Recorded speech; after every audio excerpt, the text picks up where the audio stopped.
Okay, in part one of the horizontal board-on-board fence, I showed you how I set the post, did the horizontal railing on the bottom, the top, and the vertical center supports. Now in this video, I'm going to be covering how to set the top cap, do all of the picketing, as well as the trim and the groundwork. If you missed part one, then there is a link for you down below. Big thank you to Simply Safe for keeping my spaces safe and also for supporting what I do. First, let's attach the top cap. This is a board that stretches horizontally from the top of one post to another and is really straightforward to attach. You can basically throw the board up on top of the post, then drive a few screws into the top rail to hold it in place. One thing to pay attention to is not pull or push the post out of straight. Again, here's where a string line can be useful. We once again set it from the very end of the fence to the start, but this time up on top. Then we referenced off of the string line by 1 inch to set all of the caps in a straight line. This top cap will not only help stabilize the top of the fence post by tying them all together, but also looks really nice.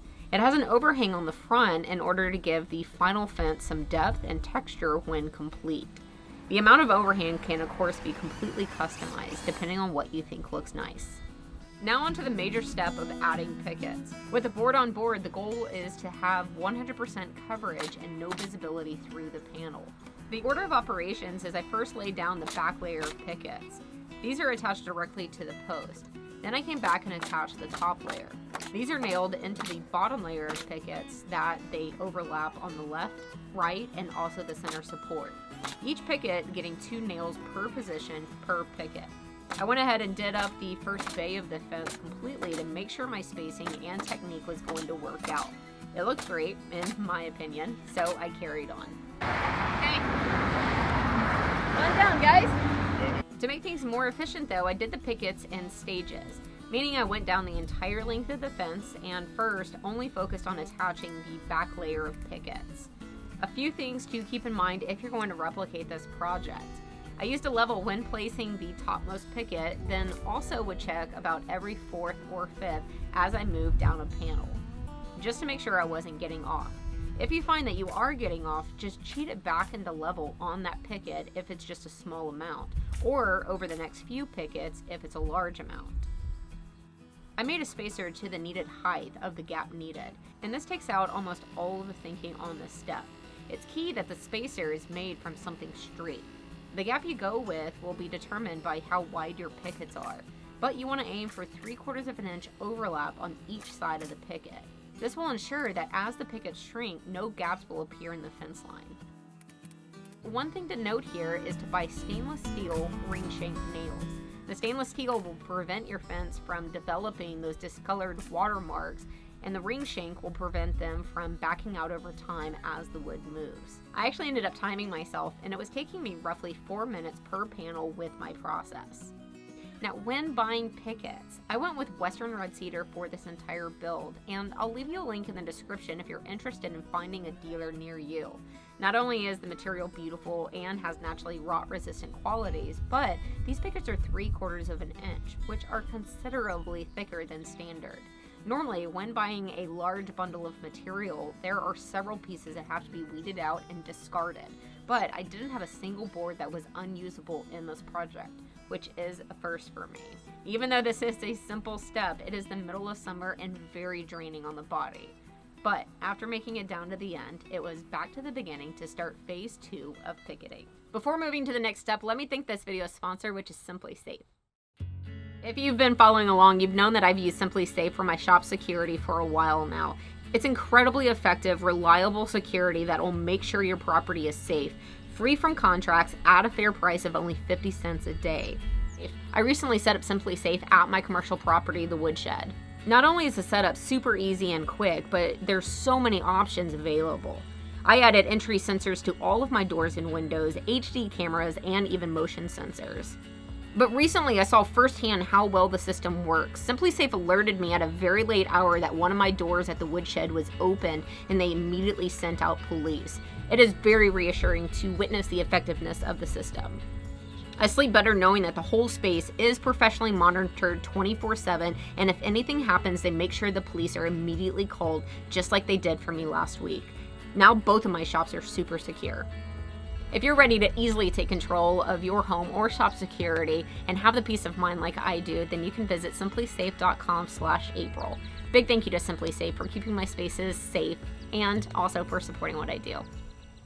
This stage was actually the quickest of the entire project because Jake came up with a very clever jig to speed it up drastically.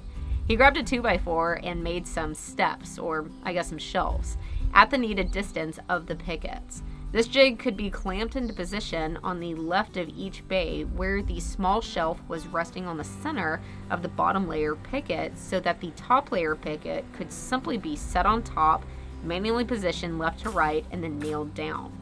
Jake could feed in the pickets while I attached my side of things. Then before moving the jig, Jake quickly went through to secure his side. Then the jig could be unclamped and moved down to the next seam, and we repeated. This took the time down from roughly 4 minutes per bay to just under a minute, so it's clearly worth the time to make it. Something I chose to do along the very bottom of the fence is to make the very last picket a treated board instead of cedar. So after getting all of the top layer pickets attached, we next went back to the bottom of each bay and first added on the treated board, then attached what will be the very last top layer cedar picket. Oh, and just a note here, we ended up using a 12-foot treated board which spans 2 bays instead of a single. And the only reason for this is because 6-foot treated boards don't exist, and an 8-foot board would create a bunch of waste. The boards that will be the most susceptible to rot are the ones in either direct contact to the ground or closest contact. So by using a treated board at the very bottom, I'm hoping that it will extend its lifespan. Oh man, that was a ton of work. But we are getting close to finishing, so hang tight. Next up is going to be trim, which on this style has very little of. It's really just these seams where the pickets butt up to one another. A vertical 1x board is attached to each one, which not only covers up the butt joint, but also the dog ear of each picket. It is a simple but drastic change. The bottom can be lined up with a post, which you can see me doing by simply peeking at the bottom of the fence. After shooting in one nail, Jake can plumb it up at the top, and then everything can be attached all the way up before moving the whole operation over to the next seam and repeating. On my last fence, I actually purchased pre-stained pickets, and I like this because the entire board was coated, and it also saved a lot of time when installing. However, I wasn't able to find pre-stained pickets this go around, so instead, I got out the airless sprayer and applied 3 coats of an oil-based, semi-translucent, cedar-colored stain. And I not only coated the front, but also the back. I do recommend coating both sides of the fence if possible. Even though Western red cedar is naturally rot resistant, all of these additional things, like adding a stain or keeping it from contacting the ground, is only going to add more time to it. Don't get me wrong, a fence is a big project because of its scale, but if you break it down into steps, everything is actually quite easy. I would recommend not doing it in the middle of summer to make it even easier, but the point is, if a fence is on your to-do list, then there is a lot of money to be saved by tackling it yourself. Plus, it is a wonderful feeling after it's complete to have people ask, who built your fence? And for me to be able to say, I did. If you missed part 1 of this project, then I have that link for you down below, as well as the vertical board-on-board fence that I did a few years back. If you have a fence on your to-do list, then good luck.